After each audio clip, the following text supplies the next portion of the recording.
By popular demand, homemade Boursin cheese. Just like our yogurt cheese, we're going to start with a bowl to catch our way and a strainer and a clean cheesecloth and plain yogurt. No flavored yogurts, no Greek yogurts, plain yogurt. Greek yogurt's already been strained, so you want to do this with plain yogurt. And we're just going to strain this overnight. So into your cheesecloth, cover it up, place something with a little bit of weight on it, and now into your refrigerator, 12 to 24 hours, and I'll see you tomorrow. So here we are the next day, and yet again, we have made yogurt cheese. Now, for the recipe for the Boursin, I want like 1 cup of this yogurt cheese. So into our cup of yogurt cheese, I'm going to mince a clove of garlic, and you can go 2 cloves of garlic. Really just depends on your preference. And I really want to do this on my microplaner because I want this to be as fine as possible. Now, I like to use dried herbs. You can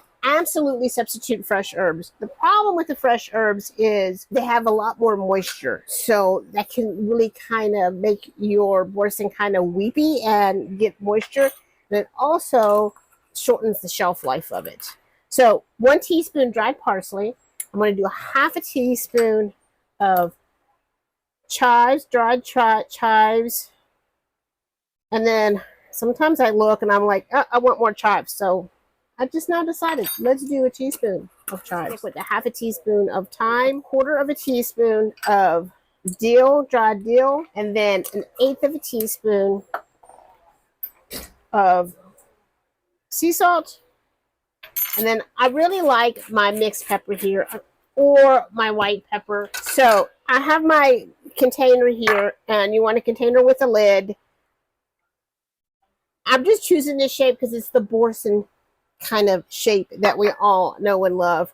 But it can be any kind of shape you want. It does not have to be that shape. So I'm going to make sure this is all mixed up. Now these flavors are going to develop as it sits and over time. You can taste it and think, oh, I might want a little more this or that. I think I'm going to do a little more dill. So now I'm going to use my piece of flour sack towel, or you can use cheesecloth. If you do cheesecloth, you're going to want to do several layers of the cheesecloth. I just like to give it a couple taps, just make sure it all settles. And then I'm going to wrap this up. And we're going to pop this in the fridge overnight. And when we come back tomorrow, we'll open it and see how our Boursin cheese looks. Who's ready to unveil our Boursin cheese? I am. So this flour sack towel, again, is going to be wet, just like when we made our own cream cheese. It's going to soak up that moisture. You can do this again if you want to, depending just on how dry you want your Boursin cheese. But it looks pretty. I can smell it. It smells just like Boursin cheese. Now, if I was going to store this in my refrigerator for a couple of days, I would probably wrap it in another clean cheesecloth or flour sack towel. Tastes like Boursin cheese. So here we have it, your very own Boursin cheese. So easy to make.